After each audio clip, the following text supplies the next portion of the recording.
Evening, everyone, daytime, whatever it is. I'm here with Dylan Peters. He's just finishing up a guest spot here at Little Tokyo.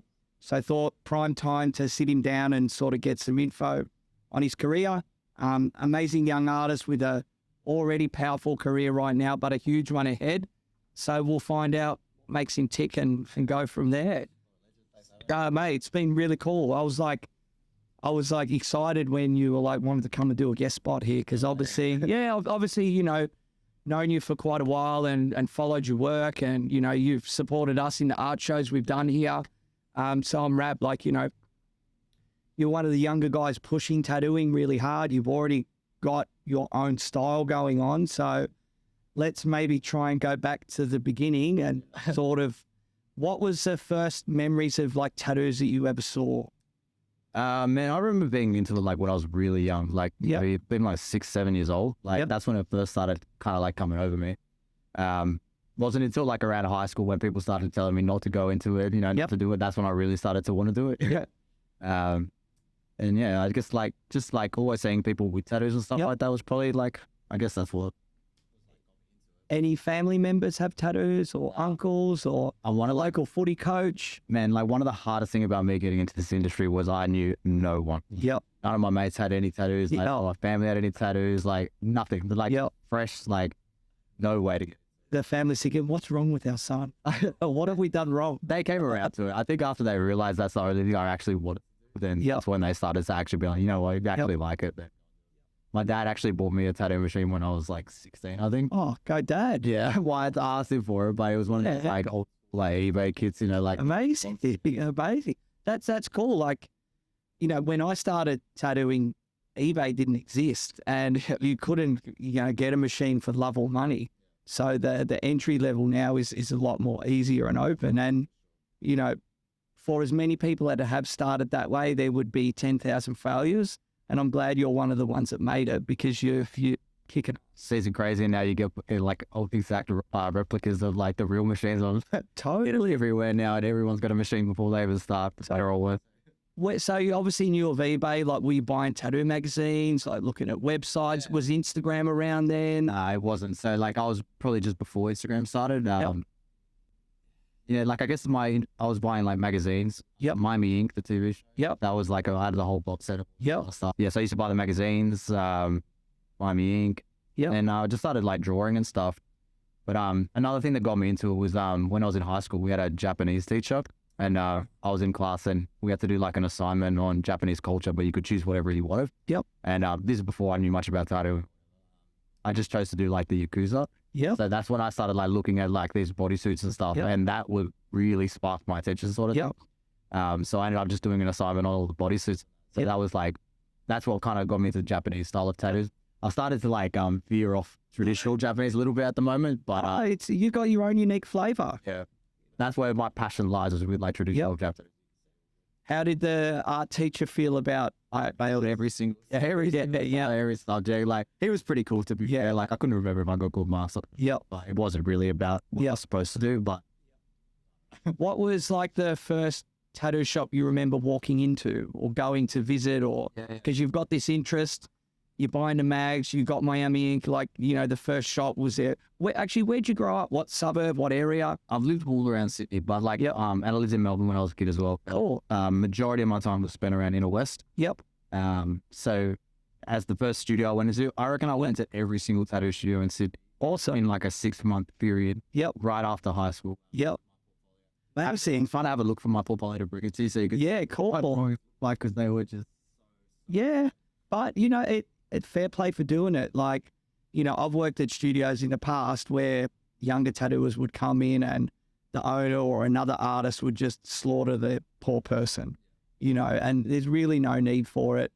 They would get a kick out of it and, you know, all the rest of it. But it is intimidating. It is daunting because you're just you're innocent, you're open, and you're trying to get some guidance, and maybe you don't get, and that's probably part of the filter system.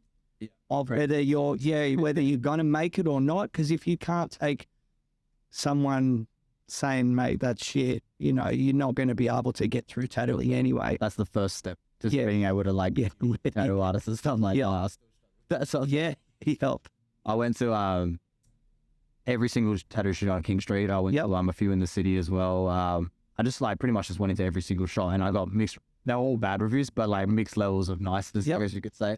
They were consistent. They were consistent for sure. I did that for about 6 months, I think. But I knew I wanted to do it. I just needed someone to kind of give me a shot. And it was a guy at Skin Deep. I wouldn't know his name. This is 10 years ago. 10 years ago or something. He like had a proper look through my portfolio. There's like 4 pages in there, but he had a proper look at the drawing. And he wrote me like a list of art materials to go and buy. Wow. I was using the wrong stuff. And he recommended that I go to art school or like any sort of art thing to improve my drawing skills. Good advice. It was good advice. I took it a bit too literally because I ended up going to TAFE and then to uni. So I got a Bachelor of Visual Arts. Oh, amazing. It's not really like relevant to tattooing, but I think it shows that you've got dedication and you're going to study, and you've probably, I've got no tertiary education or anything like that, but I know Feezy's been to art school, and I asked him, like, what did you get out of it? He sort of said not much. Nothing really tattoo-wise, but it just opens your mind and you probably just learn the self-discipline of study, because I imagine at uni, your professor or whoever it is, they don't give a fuck if you do your homework or not. So you've got to do it. So that's cool. I was laughing yesterday when Feezy told me he went to art. Art's cool. And he went later. I think he went in his mid-20s. Yeah, right. Something like that. So I was like, you're a cultured genius. He is. But look at what he's doing, man. It's, I call him, he's the Renaissance man. He can do anything. So it's good. So from there, once you did that and went to art school, did you have any tattoos at that point? No, I didn't get my first tattoo until I started my apprenticeship. So I imagine like I've been to every shop in Sydney. They've all told me no. So I sort of had it in my head that these apprenticeships are like extremely difficult to get, and like only the best get it. And at the time when I was at uni, I had a friend who was working at another studio. And so I asked her if she could possibly get me a spot as an apprentice as well. And then so pretty much as soon as I graduated uni, I went and started that apprenticeship at the shop. Cool. And that was the shop where I spent my first 3 years at. What did you expect? What was it? Was it what you expected? It wasn't what I expected. It wasn't Miami Ink. It wasn't Miami Ink. It was a strange place to be honest. But in a nutshell, there was. I'm not going to sugarcoat it. There was no artist. There was no tattoo artist. Even the shop owner wasn't a tattoo artist. So like pretty much from the first day I was there we were the most experienced artists in there. So you're off and running, you're on your own, you're working out on our own. So so but I was just happy to have the opportunity and like have a place to legally like actually tattoo, So I just self-taught myself for the first 3 years, just YouTube and getting tattoos from other people and stuff like that. Who then did you start getting tattooed by? People in that shop or other shop? No, I got my first one from Emily. Her name's Azula Tattoo. She did the mask on my thigh there. Also back at it, man. That's crack a joke. No, been doing it for 6 months. Wow, really? And no teaching from anyone. So she started that. And then I got a few other ones here and there, but this whole leg was done by a guy named Alex Tenner. He was amazing. He guess what? Yes, he's a great guy, Alex. Yeah, so it was like my first introduction to like actual tattoo artist sort of thing that will actually tell me the ins and outs of the industry. And he was just like bullying me to leave that place. And I was like, you're scared to leave. And I was like, well, I wanted my BF3. And he was like, it's like your first girlfriend. Yeah, exactly. That's exactly what it felt like. So he kind of gave me that push to like have the confidence to leave and stuff like that. I'm sure you've heard about like trying to leave some shops. Sydney's always like, I'm from Melbourne. I don't know that. Yeah, I'm Melbourne boys. I've been here, I think, just under 20 years. And, I came here in the heyday of all the crazy bikiness and everything. I worked at a shop called Innovision. But there's so many stories where the classic used to be, people would say to the owner, I'm going overseas. I'm not sure holiday. And this is pre-Instagram, like, shut your Facebook down, your email, you get a new phone number, you go away for 6 months and then sneak back into Sydney and maybe change your name or whatever, because it was quite hairy. But what a bizarre shit, no resignation letters. Plenty of people did the old midnight run and all that stuff. But it's, thankfully now it's in a lot better place. It is. Even though I carry on about like how bad that studio was, like I believe in honesty. So like I was just straight on. And obviously wasn't happy here. It was just didn't really go there. I was like, Yeah, it's. I think what happened, like we were talking before off camera. Like I've worked at a bunch of shops over the years, and only one I got like a bit of a frosty reply to when I decided to move to Sydney. I was still friends with that guy for a long time before he passed away. We'd always go and visit, but I knew he was pissed off because I'd upset his life, and it wasn't anything bad I'd done, but it's just like, oh, I'm not going to make this money this week, that sort of thing. It's actually pretty similar to like, I compare it to like the music industry almost, where like, or even like Hollywood and stuff like that, where the artists are the ones putting in all the work and like are the ones trying to do something. Yeah. Then you got the people that are like, making money off them. Yeah. And at the end of the day, like you're feeding their kids. Yeah. So it's always going to be a shit fest when you try to like leave, and it is music industry, you sign contracts. Totally. Yeah. They think they own you. I remember I worked for one guy and he was buying single blade razors. And I'm like, come on, mate. Like, can we please get the twin blade ones that we had last week? And his response was to me, in my opinion, you don't even need to shave an arm. And I'm like, are you serious? He goes, yeah, just tattoo over the hair. I go, mate, I can koi stencil on for a half sleeve. And then I'm going, oh, don't worry, mate, I'll buy my own razors. Yeah. That makes it even worse. And then come back at the end of the day and must have realised he was a dickhead and went, oh, I'll get you those twin blade razors. I'm like, yeah, wow, sick. Well, bust the bank account open. That actually, like, one of the things that I did learn from that studio that I thought was helpful for me was essentially it just teaches you how to be totally independent. Yep. So if I want, even now, like if I want like my base set up a specific way, or if I want a like 2-blade razor or whatever, like I just always, I'd expect to get that, like I'm not a princess. I don't ask the apprentices to do anything or that kind of stuff. So I definitely learned how to. I think that's definitely good. It's like good survival skills. Yeah. And some shops may not be the greatest, but they'll probably teach you a lot of what not to do. Yeah. Or not how to handle other artists or customers or whatever. It's any start's a good start sometimes, but yeah. So even like just the walk-ins and stuff, like when you're at like an average shop or whatever, the walk-ins are pretty, how's it going? Yeah. And like if you're only doing those walk-ins sort of thing, like you see the full crazies. Like so then when you go to a normal studio, I walk around, I'll be like, wow, so nice, nice out here.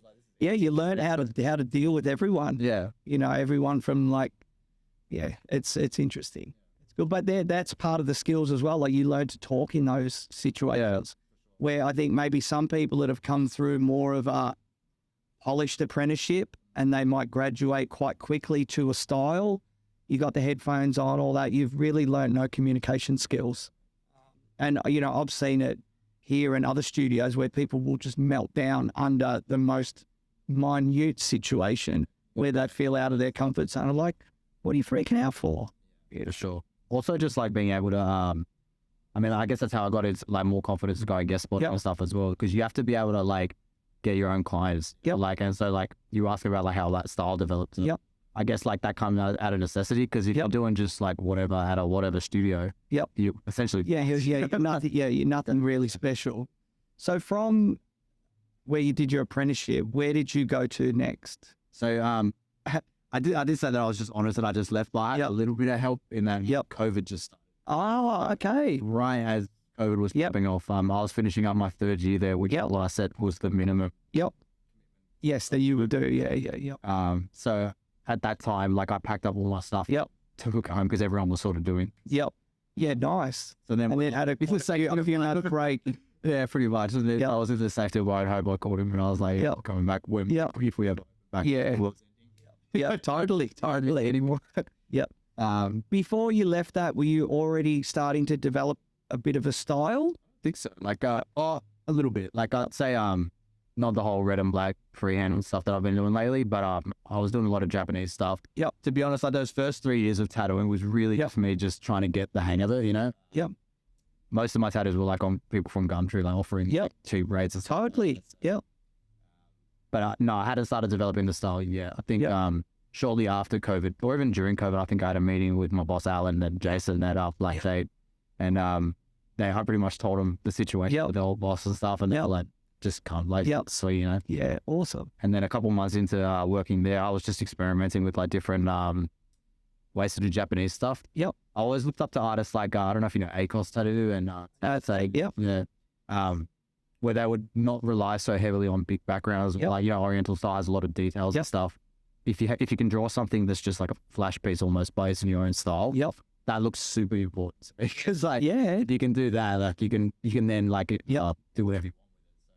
I guess I started like doing more pieces like that. Can't remember if it was me or a client that decided to do like a red peony and a black snake, but someone, and that was the first one I did. And mate, it's a classic color combo, you know, Ferraris, GD Falcons, black and red. That's it. It's tough. It's elegant at the same time as well. Well, that's the reason why most of my stuff is red as well. It's like the, like the little insignia and logos in the bottom of Japanese paintings and stuff. That's what the logo came, and I was like red and black. The Instagram themes themselves was like an inspiration from some other artists, because I could see that they were the ones that are more like attractive profile that people might book in with them.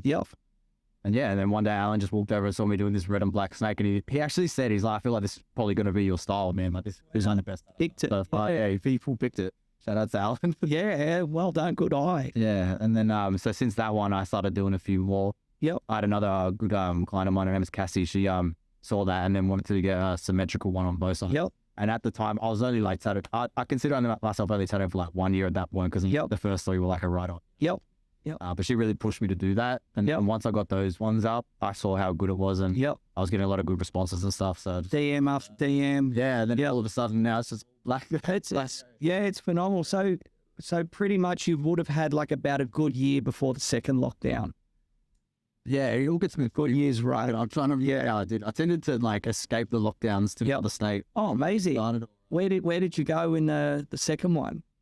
I can't remember the exact dates that it was, but so I would have been working at Black Jade after the first. And I think I was there for about a year. And then that's when I went to Queensland and did my first guest spot. That's right. Where are you working in Queensland? So the first ever guest spot I went to, that was Dark Horse and it's.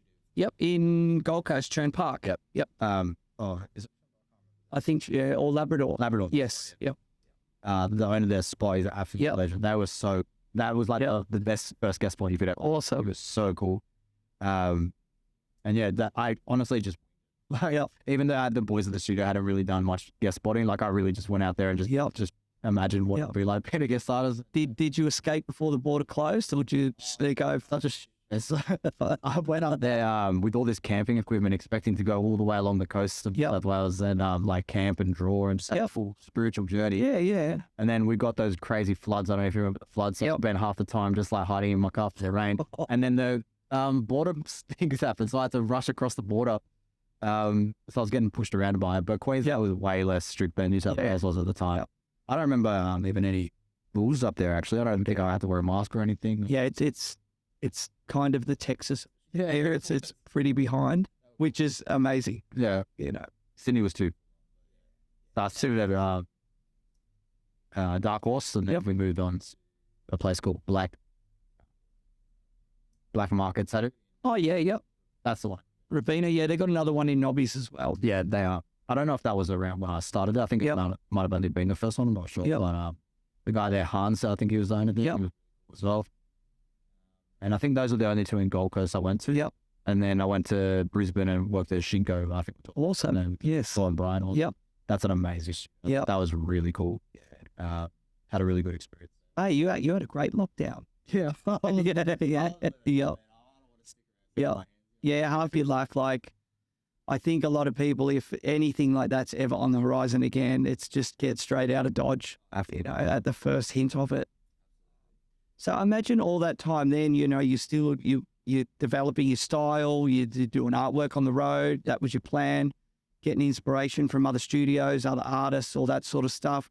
And then I imagine we can come back to work in Sydney, and you came back down. So pretty much like, I would say to the boys that Banks think like I want to go and do like whatever guest spots. They all sort of knew I had like commitment issues from my first studio. So So but I like to come back and touch base with these guys. I'm working there for like a year or whatever. So I stayed there for like another year. Really refined that red and black style there. Moved in across the road, so I didn't have to travel too far. Amazing. And then just refined that style, and then planned my next guest spot, which was in Melbourne. This is the one that passed last. And where'd you guest in Melbourne? I did heaps. I did like almost one different shop a week for nearly. Oh, so you were down there for a month, 2 month period? Yeah, I was there for like 3-4 months. Wow. Tattooing there for 2 months. Yep. I didn't. You're more of a nomad than I thought. It's awesome. I mean, it really like after like every single end of every week, you have like a dinner or a drink, and then you got to like introduce yourself. Yeah, yeah, but it's that's like when I was watching you freehand that peony and snake sleeve the other day. You were saying like, you want to push yourself, but also guest spotting constantly, week after week after week, is that as well? Yeah, because you definitely don't want to be doing like average levels on, I guess. Yes. Yeah. I mean, it's just a win-win for me. I think like the pressure's on. Like no one wants to be under pressure, but you know, if you're meeting a new amazing artist every week and they're all watching you and coming to ask you, when you work in the same place for too long, I feel like people kind of go say hi, but they don't actually like criticize your work or, you know. Yeah. So it can become just a routine. Yeah, exactly. Like one of the things I do here, I encourage travel, guest spotting. You know, I'm an old backpacker and traveler myself. I'm still getting out and about as best I can, and it's super important. And this day and age with, you know, apart from the airfares going up, you know, travel's so easy these days. And I think it is an integral part of becoming a well-rounded tattooer, you know, not just from your artistic experience, but your life experience, communication skills, inspiration. It's the best thing you can do. Sure.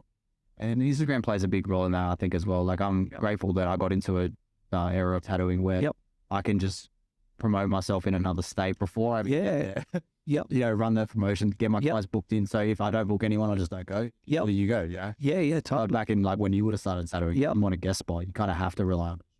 Pretty much. I remember I did some guest spot even before I left Australia and went to the UK.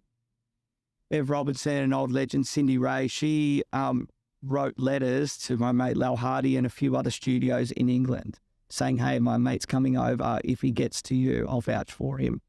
Give him a go. And then, you know, I worked at a shop in London for quite a while, and then I started working around a bit. You would like have a contact, you'd turn up there.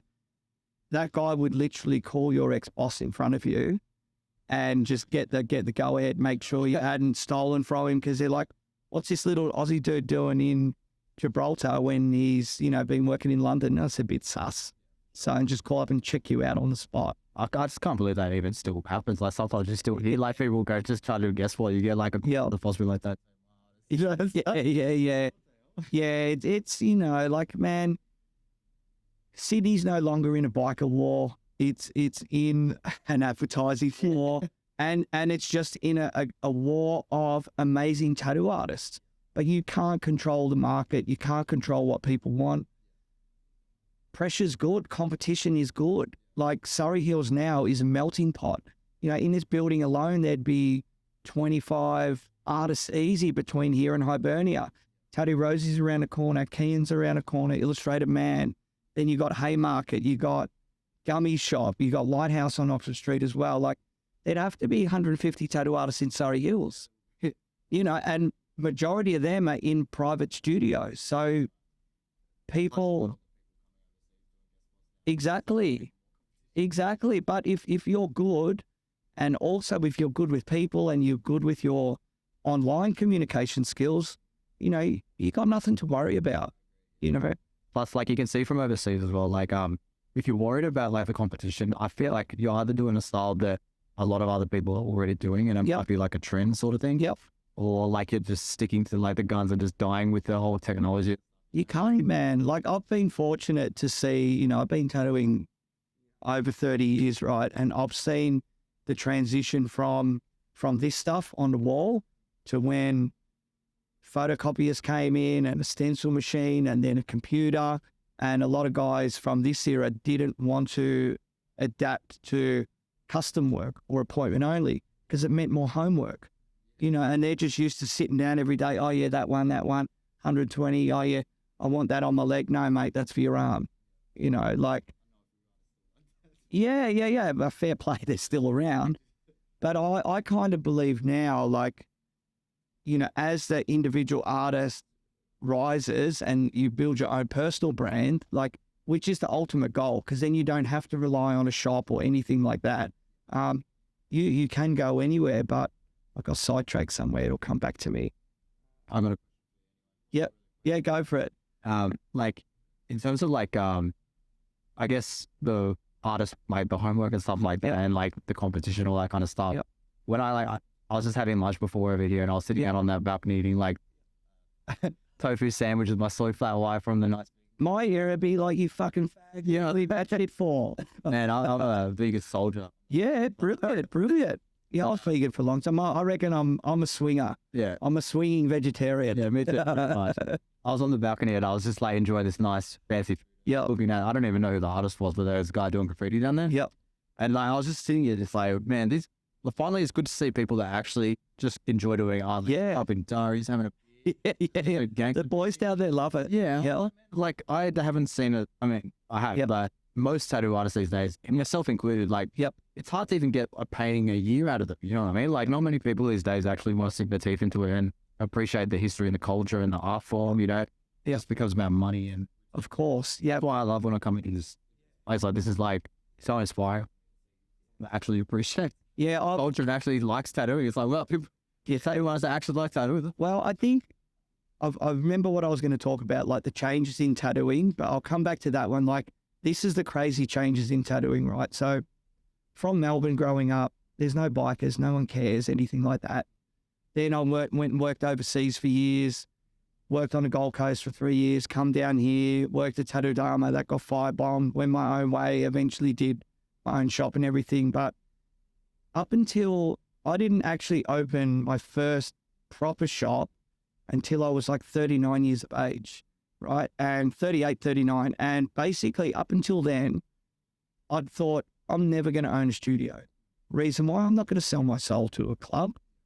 You owned. And so it's crazy to think that. And I was just like, oh, well, that's it. You know, and now thankfully times have changed. So you can open a studio. You can have a private studio. You can create your own destiny now. That's only a little over 10 years ago. So I think with me here, with all of this stuff, I've always loved tattoo history. I've always traveled and collected art. Especially this space in this building, it's allowed me to be able to just keep reinvesting in it. So maybe subconsciously I'm making up for lost time for never being able to have a studio, or so to speak. Yeah. And so maybe that's one of the reasons why. But this building is an amazing creative space. So, and my mindset is, like I was saying the other day, like, okay, another artist is going to work here. It's not like, oh, what sick things can I buy?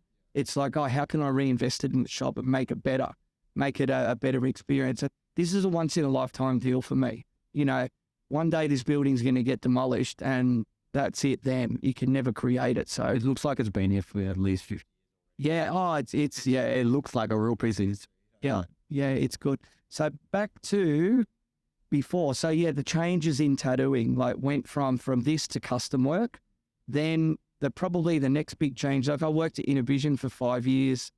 That allowed me to build up, you know, a 1 year wait list, a lot of homework, right? Doing all the homework. So there were other artists that I've worked with at that studio and similar studios over the years were happy to just do the walk-ins or a little bit of semi-custom stuff. They're probably going to make more money than you. That's when it's about the money, and you get comfortable. But to push yourself and do more, it's hard. Like one of the reasons I really admire like Greg Ardren, Tony Cohen, because back in the day, they pushed themselves further when they didn't have to financially. They could have just kicked back for 20 years, made the exact same amount of money as the dude down the road, but they loved tattooing that much. They went further, which has helped elevate it to where it is today.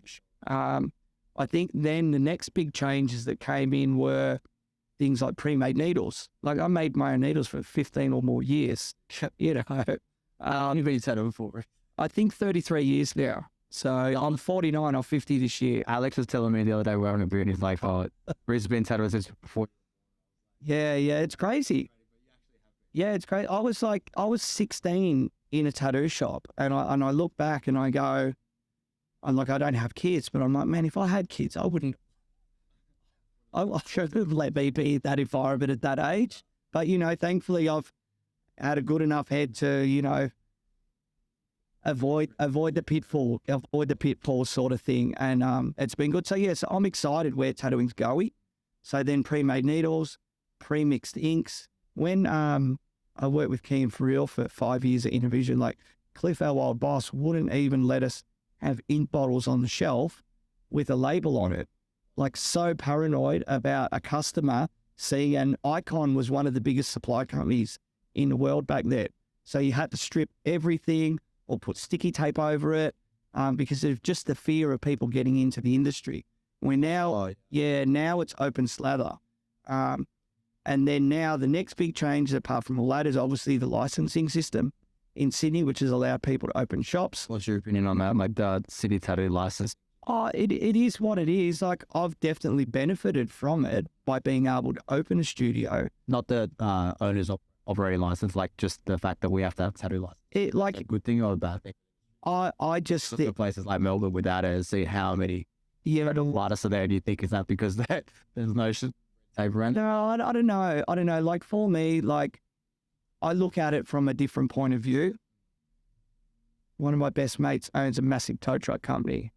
You have to have an operator's license to own a tow truck company. You have to have a license to drive the tow truck. To be a plumber, you have to have a license. To be an electrician, you have to have a license. Tattooing, we've had it so good for so long, we've lost track of reality. And we think we're being victimized now where we're not. So if, people are charging a day rate what people earn more in a week, right? So a lot of people, unless they've had a real job before, you don't know what it's like in the real world, So the licensing thing is what it is. It's actually, like I've gone on behalf of the PTAA and New South Wales Facebook group to Parliament to try and make it smoother, and done the best I can with a lot of other people as well. And it's gotten slightly easier. Like now we do get a renewal email. It is what it is. If that's all you've got to bitch about as a tattooer, you're a fucking pussy. We're grumpy. Yeah, and you got no right to be here. You're sensitive, man. Come back to my era, you wouldn't have even made it past day one, past hour one. When I have to say, like with the licensing, at least we can offer things like temporary licenses per guest.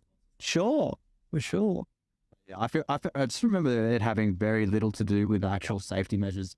Like even the 100%, the health and safety stuff. It wasn't really specifically the tattoo artist. It was like I didn't even know half the I don't know any of this stuff. But I reckon if they refine a little bit to be more specific, it'd be very good for the industry. I'd like to see people breaking OH&S stuff in every shop I go to. 100%, 100%. Like if you look at Asia in general, tattooing in a lot of countries is illegal or it's underground or not regulated. When guests from overseas come to Australia, like you've kind of got to like tune them up to what we're doing here, because there's no health department that goes around and checks things. Like Queensland's probably the best state where when I worked at Skin Effects over 20 years ago on the Gold Coast, we had to write down everyone's details. We had to write down that, okay, I got this needle out of this sterilisation batch with this tube number. They've got it right up there. You've got to do a cross-contamination course. I agree. That's yeah. Here, PTAA, Tattooist Guild, New South Wales Facebook group, everybody agrees this should be part of it. It's just a matter of time, hopefully, but it's just government wheels turn slowly. The difficult thing can be if we collectively start suggesting these things, some bureaucrat's going to get a crazy idea like they did in Queensland with the ink system, right? And then they just go hell for leather with really no information or care or regard for this industry. And then people have to volunteer their time, fight for it, for us tattooers that are just like whinging because we've got to pay $700 every 3 years for a license. And classically tattooers only give a fuck when they're going to get affected by something. So, I mean, it's probably because there's been such a divide between government and this industry in the past. Yeah, when they do decide to step in and put their fingers on everything, they'll make it like in the lockdowns. 100%. They've said that we can start tattooing from home if we can't. And I think it's Kareem for real went on the news of this. Like, this is the most. It is. You're suggesting we break your rules that you've set down. It's like, it's just in my bedroom. Yeah, it's mental. And that, most governments or big corporations, the left hand doesn't know what the right hand's doing. You've got too many departments doing this, doing that. It's crazy. So who knows? Time will tell. But you know, thankfully here, the licensing cops in the city are good. They come in, check everything out, see you later. You know, it's just a necessary part of business these days. Well, I just noticed that like a lot of artists from coming from South Korea, like in Melbourne, they're everywhere, like so many talented artists. But I don't know if in Sydney, like I heard them say it's a little bit more difficult. It is because of the licensing system. That's where conventions play a part, because you can work at a convention, you kind of get a 30-day grace period to be able to work legally. So if you come in a time other than a convention, you'll have to get a license to tattoo. Pretty much. Or there's other aspects where you can work at an event. Like, you know, I've done loads of events for Sailor Jerry where you go, which is still crazy because you go and tattoo in a pub or a nightclub, which isn't approved by the health department, but you do follow the guidelines. You have a sink and all the rest of it. You get a temporary license there, which is what they actually give to the conventions. It's not a special convention license. It's this event license, and you can then tattoo that way. So I don't mind that. Yeah. Just use assistant. Like I want to travel overseas as well. Yeah. Guest spots overseas. Yeah. But I just had I was just like sparking the idea in my head of going like Europe. And I was like, can you imagine the bureaucracy of trying to get like a license and a visa in every single country you go to? No one listen to this. I worked overseas for 8 years and never had any of that. I'll ask you after. Yeah, I got told something a long time ago. You can't be an outlaw if you're scared of the sheriff. So you just go live your life, mate. You know, what people, we'll cut this out. What people do is rather than rocking up with all your tattoo gear and everything, because customs officers and people, they're wise to know. Like I go back and forth to the Gold Coast a lot, right? Gold Coast, they know what tattoo machines are. You don't even have to take it out. They're like, oh yeah, you tattoo artist, are you? Shit. I worked in Amsterdam for 2 years, and when I went there, I remember one of the customs guys pulling out my portfolio and looking at it going, oh yeah, cool man, where you working? Damn. Yeah, like, you know, you'd be like, oh my God, I'm getting arrested. But oh yeah. So it's, you know, you just go live your life and do your thing. Would you, this is just cut out, but would you bother like even looking at like the visa stuff or it depends what you're going to do. And like, you know, if you're going to go somewhere long term, like I think as Aussies, we can maybe definitely get, you know, UK, Ireland, Holland, maybe a few others. You can get a 1 to 2 year visa. And off you go. A lot of those countries, to live your life, mate, be an outlaw. Just look at Instagram. So many people are doing it. I mean, I'd be a bit funny about like promoting myself on Instagram while so. Yeah, well, if you go to a good shop, man, they'll know all of that stuff. They'll know how to work the local political scene and go from there. But any countries that you'd recommend to like a young aspiring guest artist that's a good start for like guest spots? Like for me, my era was different. Like I left Australia in Boxing Day 1995. You know, I was away for 8 years. The scene was totally different then. I went to the UK and lived there solid and worked in multiple shops, went to loads of conventions. I'd probably do something nowadays. If you were going to be in Europe, I'd just go like you did in Melbourne, but think of those different shops as different countries. I'd do a week here, and a week here, take 2 months off, maybe have a holiday in the middle, have a holiday at the end, do something like that and go and have fun. You know, that's going to be an amazing life experience, tattoo experience, all the rest of it. You'll come back here. Like Mitch that works here, he's just come back from 4 months in South America. And I was like, Mitch, I really hope that you've got the bug to travel now and you're just going to work and go. Because it's, you know, unfortunately later on in life when maybe you're in a relationship or kids come along or you have more financial commitments, you can't do it.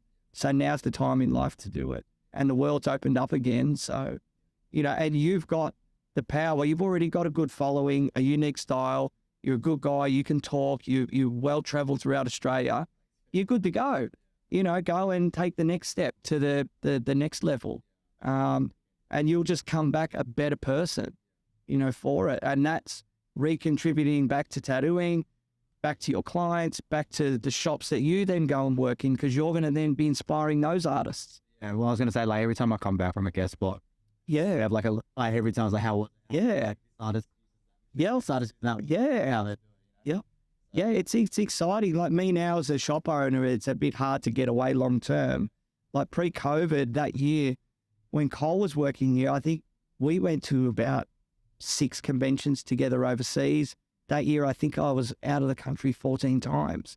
And I'd just do mad week trips. Like I'm going to King of Tattoo with Kit, pretty much going to leave on a Tuesday and be back at work on a Tuesday. Then I'm going to go to Nepal again. But I just do mad 1 week trips now. And that's enough. Like to give me that fix. Of course, I would love to stay longer, but right now it's not possible. So, so I'll come back and cram in 2 weeks of work in one to have that week off and go from there. And you're all pumped and excited. It's the best. So where would be some of like your hit list? Like what's drawing you more? Like Asia, America, Europe? Honestly, like that's what I was gonna ask you because in terms of like the tattoo scene there, I'm pretty vanilla to it. So like I don't really know much about how other countries operate. Just from what I've seen, like I feel like maybe like London, UK would be obviously similar, and totally. Canada seems pretty relaxed as well. But I think maybe the visa thing's pretty complicated there. Even under 30 for a couple more months. Yeah. Well, I think you get it. I think now they've extended it to up to 31. So if you want to go to any of them countries, I'd suggest just get your visa.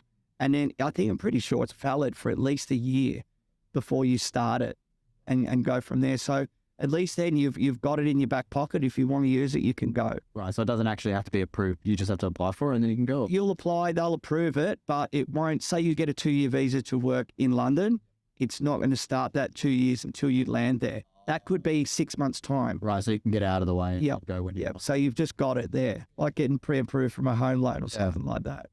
I definitely want to go to like Japan. I think that'd be good as well. But again, I know that they've only just recently made for a year ago or two. You'd made a leak. I would imagine you would be able to contact a few of the bigger shops in Japan, the good ones, and they would lap you up. Really? Yep. And you'd be able to go talk to Mayo. He's got some good connections there. They'd see your stuff. It's on point. So it's good. If you want to like step your foot in Asia, in November, go to the Chiang Mai Convention, which is north of Thailand. You get a mad mixing pot of Aussies, Europeans, Americans, and people from Asia. And it's more of a chilled out convention. I think there's 150, 160 booths. Afterwards, there's a really cool where everyone goes away and goes up into the mountains and hangs around and draws and paints. So it's more like you'll form friendships. Yeah, well, not as a studio. A couple of us are going to go. I went to the first one, and it's a great convention. So that's a good place to like meet people and then go from there. You can go for 2 weeks and have a great time. Bangkok will just inspire you as well, But yeah, of course, man. It's not always like the hangover, baby. Every time I've got that food. Yeah. No, but that's all part of the fun. Like one thing I love about traveling is you're alive. Like your senses, sight, sound, smell, everything is ramped up a level. Yeah. You finally made it out of it. For a brief period, they're teasing you. I actually went through Japan for the second time a couple of years ago when I was just I think I was just starting my apprenticeship. I used to see because I used to look after like you and Kim for real and artists like that, like shop owners in Sydney. Yep. And I saw that I don't know if you went by no Kim that he used to go to the. Yes, he's been multiple times. I've never made it to that one. Yeah, and because like that all links back to that assignment I did on the Yakuza and all, I've been dying to go and see these things since I was a kid. Yep. And so I begged one of my best mates, Winston, to come to Japan with me for just 5 days, just to see this festival. And we were only like 20 something, so like it wasn't a lot of money, but like it was a lot of money back home. And the first night we got there, we went to Golden Guy. I don't know if you've been to Golden Guy. That was full on hangover. Yeah. Spent our whole weekly budget in the first night we got there. And then the next day we went to look for this thing and we just couldn't find it. We were riding around on these bikes. We saw like one guy, so we couple, and then the sun started setting and I was like, well, we've Yes and no. Yes and no, man. It's like a mad adventure. It was it's an adventure. Like, I missed the whole festival. Yeah, but you had the balls to do it. Most people will just wonder and like, I don't know. Like I'm the sort of traveler that just goes and works it out on the ground. like what you did, where I've got other mates. Like when I was in my backpacking peak, I'd travel with mad groups of people. And in the end, it was great, but I'd find I'm just fucking waiting around for people to do things, to do this, do that. So I've done a lot of solo travel, and it's the best. You can just get up, go here, go there, do your thing. Probably more doors are going to open because you're going to get invited to go somewhere than a group of people. With 5 or 10 or whatever, it's way harder. That's a good thing about tattooing as well, is like, I feel like you've always got like a path that you're on, sort of thing. So when you travel, you're not just dicking around and being like, oh, should I go get a coffee? Yep. You can draw it. Yeah. And you draw it. That's a great place to meet people. Doing conversation starter. On the flight. Yeah. Yeah. Yep. So talk to me about like your collection. You were talking before, what was the lady's name that did you? And Emily. Her Instagram's a Zora tattooist. Cool, yeah, mate, killing it. Like for one of the first tattoos in 6 months. Yeah. Well, not one of the first, but in 6 months. Yeah, she did really good. No, we didn't even do any touch-ups or anything like that. Yeah. Like, we were really like session. Oh, I think you've been a bit kind. I think you guys did. And I think that was probably just the hunger and being in that situation, you just make the best of it. Yeah, for sure. And you go from there. What's going on your other thigh here? Yeah, this one's Dagger Tattoo at Dynamic in Melbourne. Oh, yeah. So I went to him right at the end of the guest book because one of my clients, she had a tattoo from him. Yep. It was from her knee. Yep. Well, that's like armpit pretty much. Daryl. Yeah. Everything was saturated color, like bold lines, fully finished piece. And she reckons he did it in 8 hours. And I was just like, man, I just need to see how this guy goes. Yeah. And so I booked him in for like a one-shot banger thing to match this one. Yep. And but I ended up telling him go hard, so like do whatever you want. But he said that his secret is he just has, what do you say, complete and utter disregard for my client's well-being. Yeah, that's Daryl. So he drew the freehand on it, and I was like, man, I'm just telling you right now, I'll be fucking happy if we can get this thing done in one session. And I was just ripping the seat the whole time. I was sweating, never tapped out of a session before. And I was brought shame to my family. But I told him, I was like, man, I'll pay any amount to not have to finish that. I think you've got every right to, put the blame firmly on Daryl for that one. Yeah. Well, that's how it works. Like, yeah. But yeah, that was incredible tattoos. A crazy artist. It was a good shit. Yeah. And I imagine you're going to get it finished at some point. Yeah, I know. Well, now I've got the fear in me. Go back and do a guest spot there, or whenever you get down south. And your arm, like I know it's Garth. So Garth, I worked with Garth years ago at Tattoo Dharma, and we got a good friendship. We've ridden motorbikes around America together and all that stuff. Photo that he posted of you guys in like. Yeah. 10 years ago, we did a mad trip. Yeah. Me, him, and I think 3 or 4 other guys. Like at the height of, hipsterism. Not that we were hipsters, we were too old, but we all bought these Harleys and we planned this trip for a year and landed in the States and planned to ride around, but with breakdowns and storms and fucking America. It didn't quite happen as we planned, but it was still awesome. Still though. Yeah. Still did it. A lot of fun. So he's a legend, Garth. He's a rebel warrior. Yeah. Yep. And now he gets his hair cut here by Joji all the time. So I also see him out of work, but here regularly, and now he's got his own studio. Go and guest there with him one day. Yeah, I'm going to hit him up. Yeah, awesome. That's a really... Yeah. He's a stylish cat, man. I seen when he posted that he's looking for an artist. It's like, must have good taste in... must be like a grumpy aunt. So like, he's an old school mate. Yeah. Yep, totally.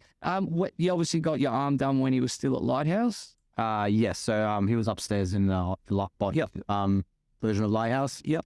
So I think I'd started working at Black Jade when I got this one done. So yeah. Oh, there it is. Anyway, drunk already. Yeah, that's cool. What else you got going on tattoo wise, or who else is on your hit list to get tattooed by? Well, just quickly, this is Adam Namakubi. When we both started around the same time. He worked. I don't know if he's still at Monarch or not, but he was when I got tattooed there. Yeah. So I got that one from him. Awesome. And then we just Alex Turner finished his. Yep. Yeah, Alex has got the power. Oh man, I sat through this one. I don't know how. He's already equally as painful as Darren. Yep.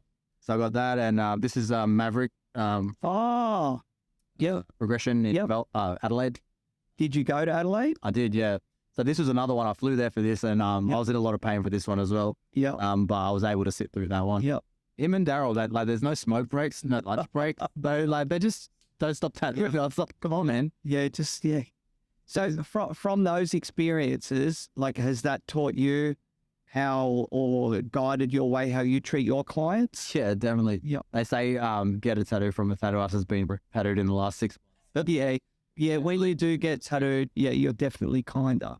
I think that the main thing is like I didn't realize how much like being comfortable affects your tattoo. Like no shade to Daryl like that. Like I pretty much just like sitting there, like can't really like play on my phone. Yeah, I'll sit up and look at it. Like no distractions. Like you just have to cop it, and that really. So now I make sure the suit's like at the right angle and It definitely goes a long way of getting the most out of your clients. Yeah, well, you got to foresee that, right? But you can usually tell in the first 10 minutes whether it's going to be one of those sessions or like I'll be able to sit pretty. So say for example now what you're doing, like the other day, back to that sleeve of the peonies and snakes, you drew it all on, then I think stop for lunch, and then you get into it. No, that's not my usual. So like I try to at least get like half the outline done before we start.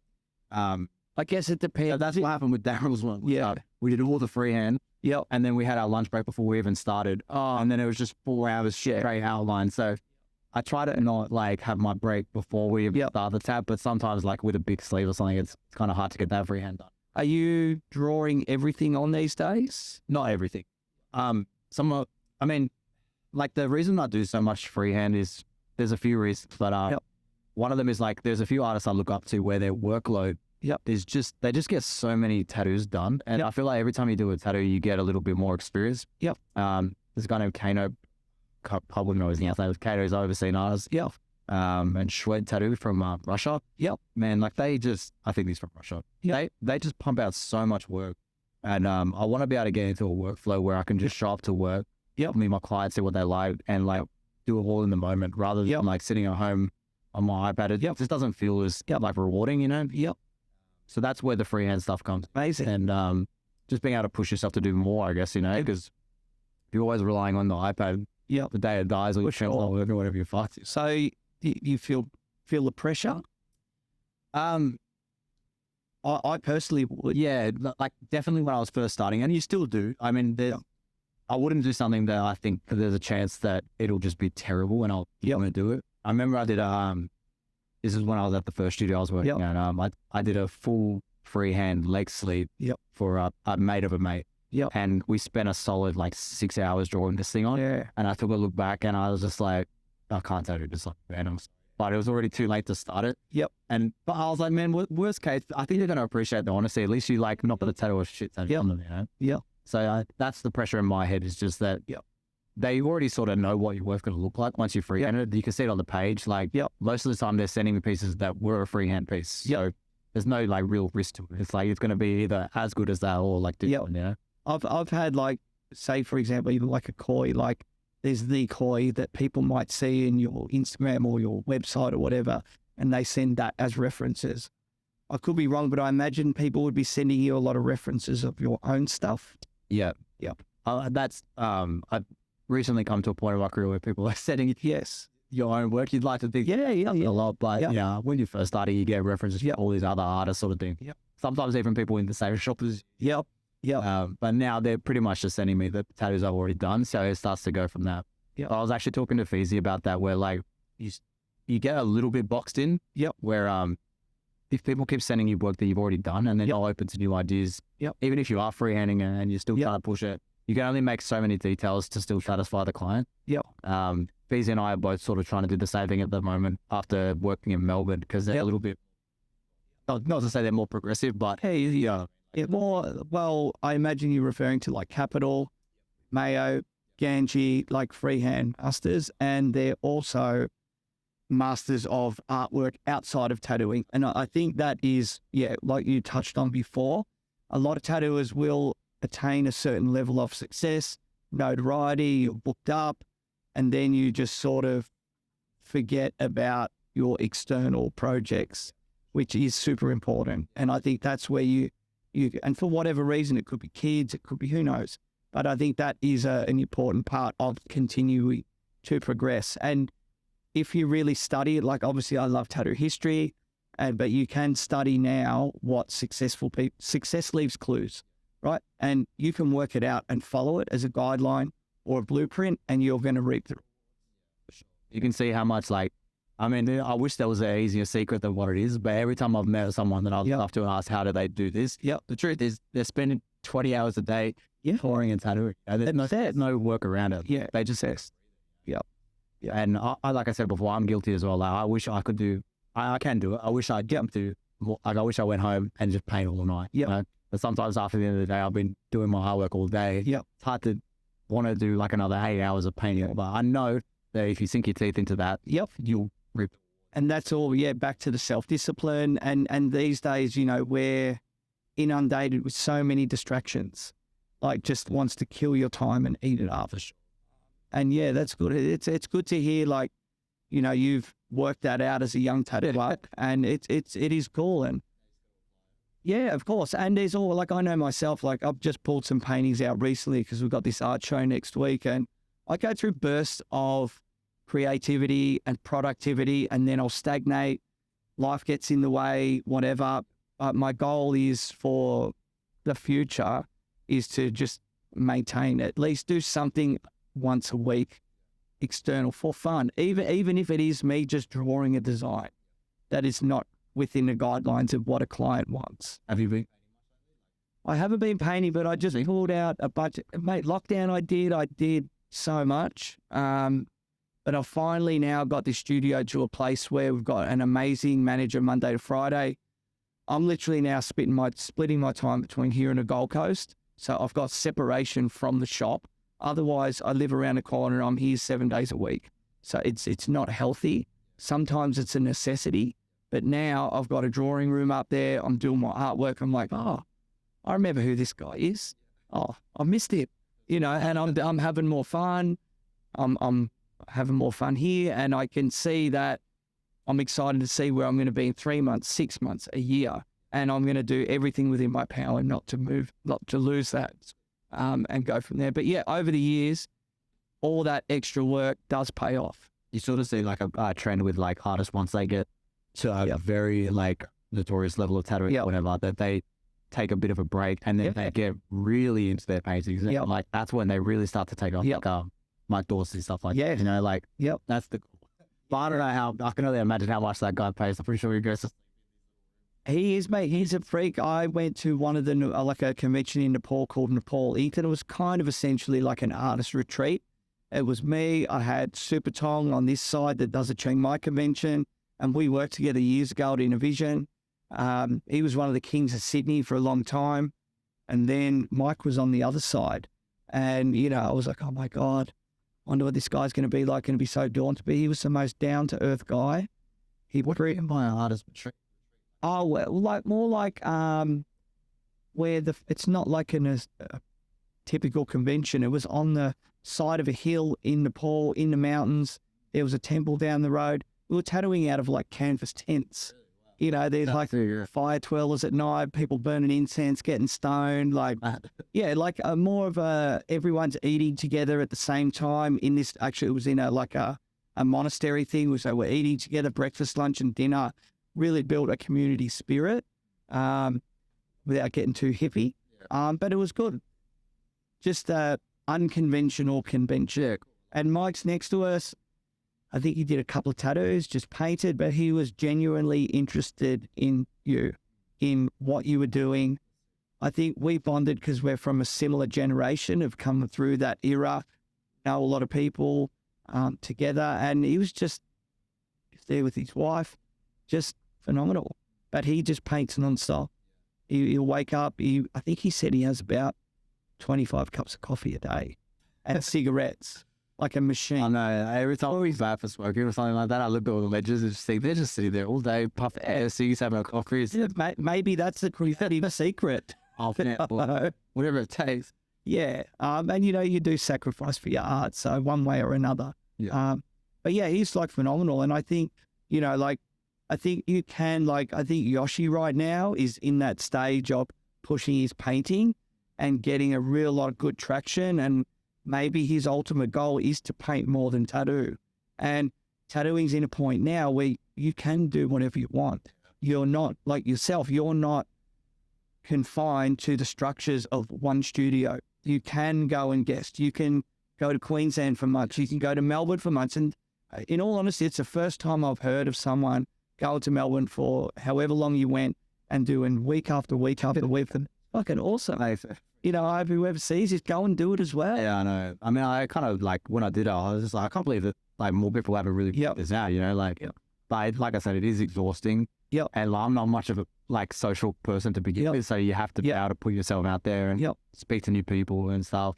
But like this, it's easy when you're talking to artists that you already know. You just got so many questions for. You know, like working with Mayo and Gudgy was an incredible experience. Like Mayo took me back to his warehouse where he built, and I was just like, I already seen it online and stuff, and I was just blown away by the lifestyle he's got. You know?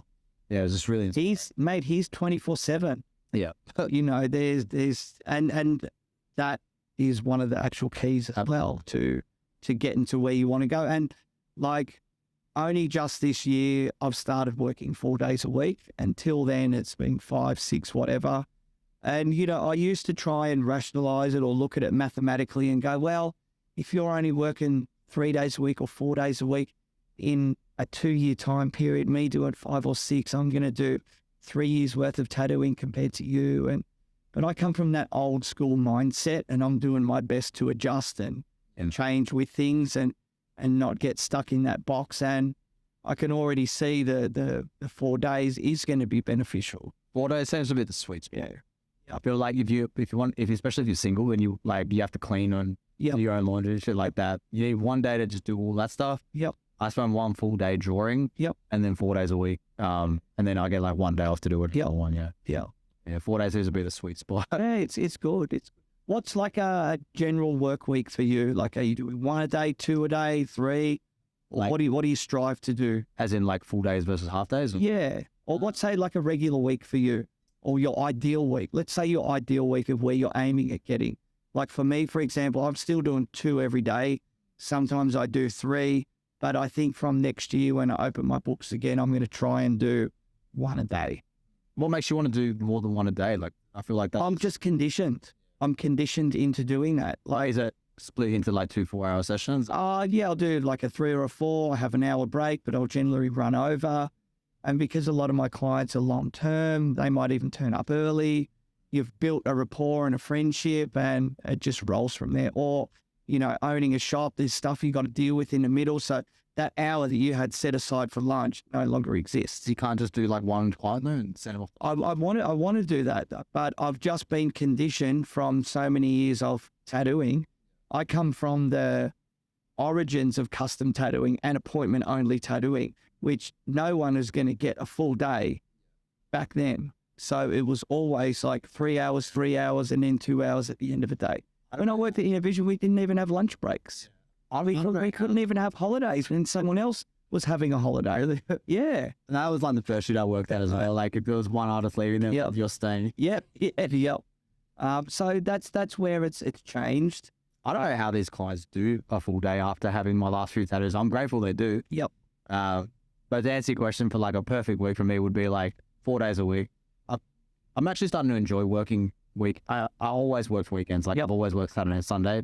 This year I started taking Sundays off just so I can have like a relatively normal social life. Maybe go out on a Saturday. Yeah, you deserve it. But I like having like a weekday off as well, so I can go to the beach or something and not have to fight sitting throughout all that bullshit. But yeah, I reckon probably just like 1 full day a day. So and the freehand ones, a lot of them I get to finish in 1 day as well. Yeah, wow. I really like. I want to get into bigger scale stuff. It's always been a passion of mine to get into bodysuits and stuff like that. But when you especially after going to Melbourne, like I'm a bit confused when I came back because you get so many different inspirations of different styles. And now what I'm really liking is the one shot at patchwork Japanese like what Gandhi does sort of thing. There's a different satisfaction to starting a tattoo freehand at the start of the day and finishing it at the end and being able to post it straight away. That's really satisfying. Yeah, different energy. Yeah, and if you can fill your weeks doing those, that'll probably be my perfect week. But having the big pieces to fill in the days sort of thing is good. As long as I'm not drawing every night, that does my head in. Like staying up the night before a design, a tattoo session, but that kind of does my head in. But I reckon 4 days a week is good. Yeah, it's good. Like out of curiosity, like say for me, for example, I might have, say, generally rolls in sort of 3-month cycles or 4-month cycles of start and finish. So I've got a lot of homework, and then I might go through a period where there's not much homework, or I'm starting to do preliminary sketches for the next lot. So that's sort of my role. But where I've just got to now this year, because the year ahead's done for me, I've got my next 2 months of drawing sorted. So now I'm going to start working on the next lot, but I've got time to revisit these ones and come back and look at them in a week or two's time with a fresh set of eyes and look at improvements or a bit of inspiration. So with you, what you're, I lost what I'm saying. I think I know where you're going. I'm surprised that you would have 2 months in advance of drawing. Only this year. Never got to that stage ever. But ideally, I would love to look back on my designs and give them a second run through before. But realistically, in terms of the workflow when I have it, I give myself 1 day to draw the design. And somewhere in that week is when that custom tattoo is. I only do 1 custom job a week. Okay. Because I just know that if I keep going back and forth I'm just going to be drawing the whole time on one design. I'm not really a flowy artist where I can make adjustments and just enjoy it. I'll keep going at it, and it's just not worth it, But yeah, so to answer your question, I usually just give 1 8-hour session of drawing to go to a design, and then cool. I try to stick to that. But most times I'll get 90% of the way there, then I got to just do a few full details and stuff like that. But yeah, just the one thing I can't do is late mornings before the appointment, finishing it on, and then you look at it and be like, this could be better. But the client's coming in the next day. I just can't stand that. What is if people want to book with you, what's the process? That you book out for a period of time? Do you leave gaps to slide people in? I'm still sort of working that out. Honestly, like I said, that first studio I was at for 3 years. I only just started getting a decent booking, and so I'm still learning the best way to take bookings and all that kind of stuff. But at the moment, I still just do DMs. It's DMs. It has its pros and its cons. Sometimes clients will do your headed message at you at 2 a.m. asking, they can have numbing cream or something. And you're like, so please stop messaging. But on the other hand, I can message them really quickly and be like, hey, is it cool if we just do this little adjustment? Or you also build a bit of a bond with your clients, that. One of my clients are just mates of mine now. I go out to their birthdays and stuff. They go out to mine. But I usually take DMs. Email, I don't even check my email, to be honest. I do take books. Fair play. And that's, I think, how, tattooing is changing, communication's changing, all that sort of stuff. And it's, I look at some artists from in between our era of tattooing, and they're adamant, I'm not answering an email on the weekend. I'm not answering a DM on the weekend. And I'm like, I don't think you're in that stage of your career yet where you can do this, but that's up to you. And, you kind of process it, especially now as maybe the world's heading for economic doom, maybe that's not going to work so well. So, and it's an instant society where people want it now and want to know and want to reply. We get, obviously, the studio, loads of emails, and you can see where people are just bulk emailing multiple studios, how much for a sleeve, how much for this, how much for that. And we're just delete.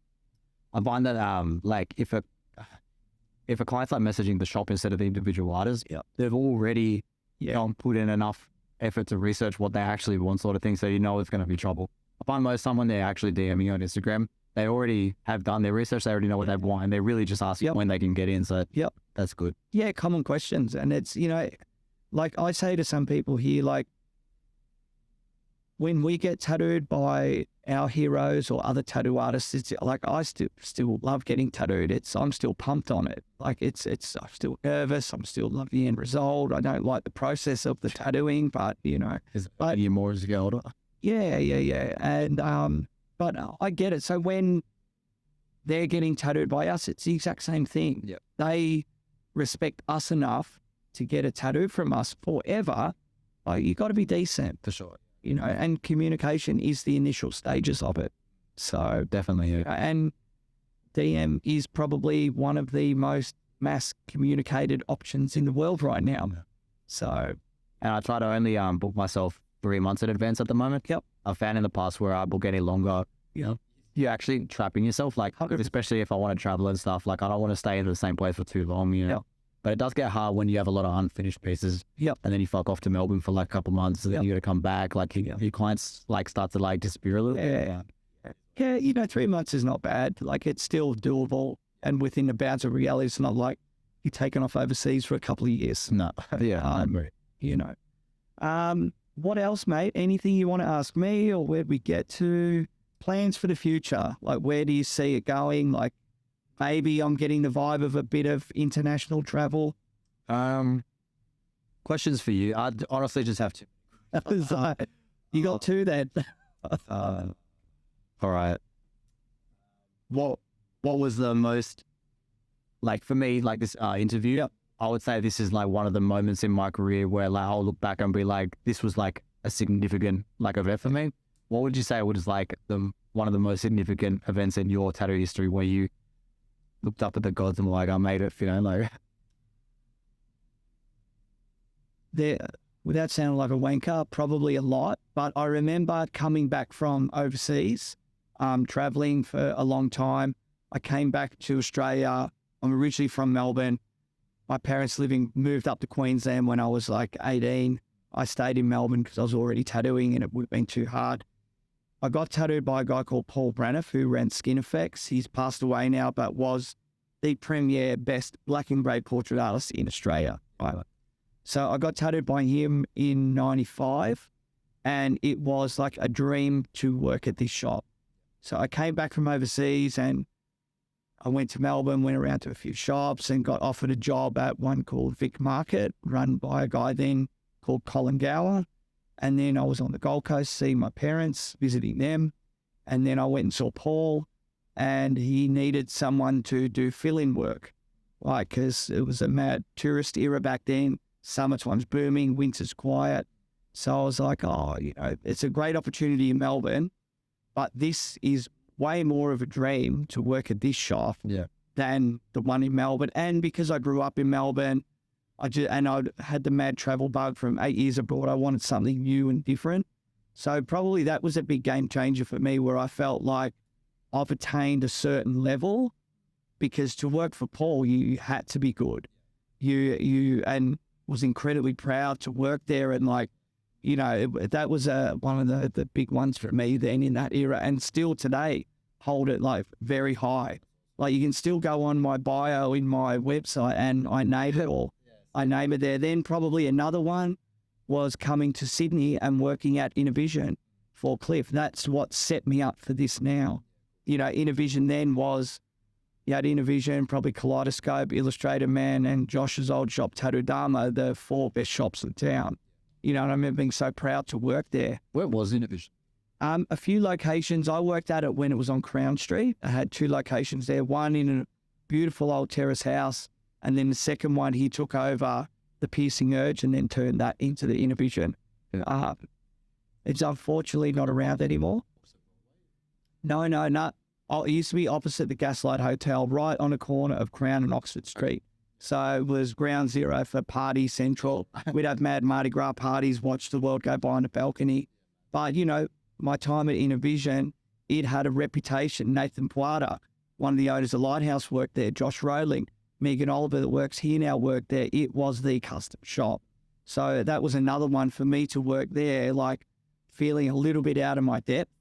Like, oh, well, maybe I'm not ready for this, but you've got to jump in and step up at all the homework, everything. Like back then, there were no iPads. It's just tracing paper and drawing and pencils and Sharpies and no other reference. Like I've got a mad book collection because that was reference then. So that was another big one that allowed me to, you know, through the reputation of that shop, the time, the location, everything, to build a big clientele to allow me to then go on and do other things. So they were like, big moments in my career. Yeah, it's wild. You're like, oh, wow. You know, because when I first started tattooing, there were like maybe 6 shops in Melbourne, right? And I remember thinking one of the primo ones then was a shop called Body Language, a guy called Jeff Wilson and Gary Mooney. Every young kid, everyone knew their name.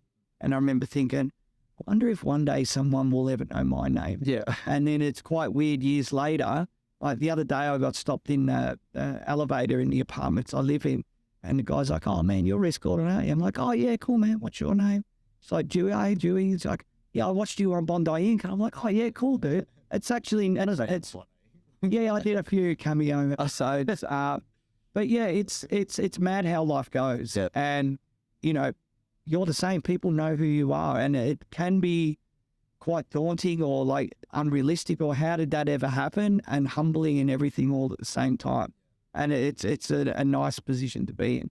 So, you know, thinking then, would anyone know my name? Now I'm doing a bloody podcast talking to you. You know, I want to find out about you. And one of the reasons for this is I'm still obsessed, even at this stage in my career. Not going to take my foot off the gas pedal. I've still got so much to learn. Yeah, and it's so fun, you know.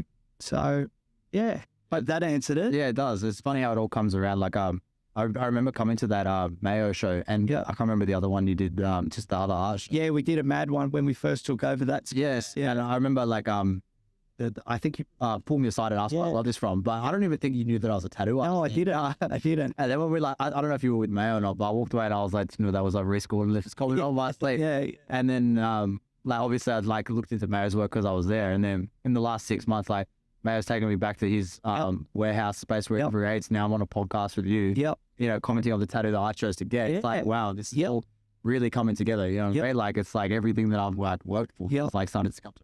Yeah, it's exciting, and this is where osmosis or whatever it is, it just keeps rolling. Like, you know, there's an old saying, you know, if you be good to tattooing, it'll be good to you. Yeah. And yeah, it'll just keep rolling and rolling, and more doors will open, and you take that opportunity. And you know, some people, doors do open for them, but for whatever reason, they don't take that.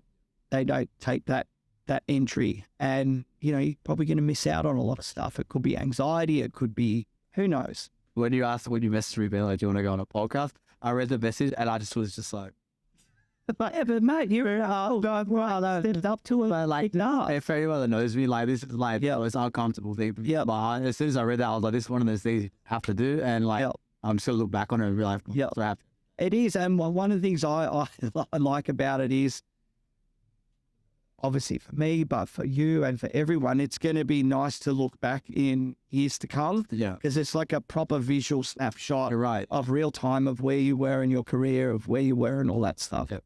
So, because it's not often you see like an interaction between tattoo artists documented that you can like look back. It's sort of like the modern day, like, you know, pictures that you can have or trophies or something like that. Yeah. It's awesome. It's good. So if someone wants to get tattooed by you, obviously DM, when you're not guesting, where's your home base? Black Jade, I imagine? Yeah, at the moment I'm working at Black Jade Bankstown. This year I'm planning to hop around a few different studios, like guest spot here. Yep. I want to just keep going like a few different things, but in general, just message me on Instagram. Melbourne, Sydney, Gold Coast, that's usually where I bounce between. So, any good shops out there, shoot him a DM, get him. Yeah, give me an guest spot. God, we'll accept a high rate. A good cut. Keen to have a beer with. Yeah, but that's one of the good things as well, man. Like tattooing, like it's, you know, you got to enjoy the social part. That's where the next level of magic happens. Absolutely. You get all the fun, all the stories, all everything, and definitely, and it goes from there. We didn't get to touch much on it, but sort of quick shout out to Anderson Street Tattoo in Melbourne. Yep. There's an artist there named Tao. That was like way when I was like first starting. Yep. Like that's one. She does black and red Japanese stuff as well. Right. Since, but that was another moment where like the social aspect comes in. Like she didn't even know who I was. Yeah. But like when I was talking to her, I was like, man, like I've been looking up to you since I was like really young. Yep. So yeah, the social aspect's definitely good. So guest spots. Yep. Yeah. If multiple things I've learned today, but I think we've all hit on a thing. If you're a younger artist or an older artist, it doesn't matter. Get out there. Get out there and have fun and put yourself out there and push yourself. Sure. Yeah. Awesome. I think that was like mega. Well done. My pleasure. Yeah, too easy. Cut.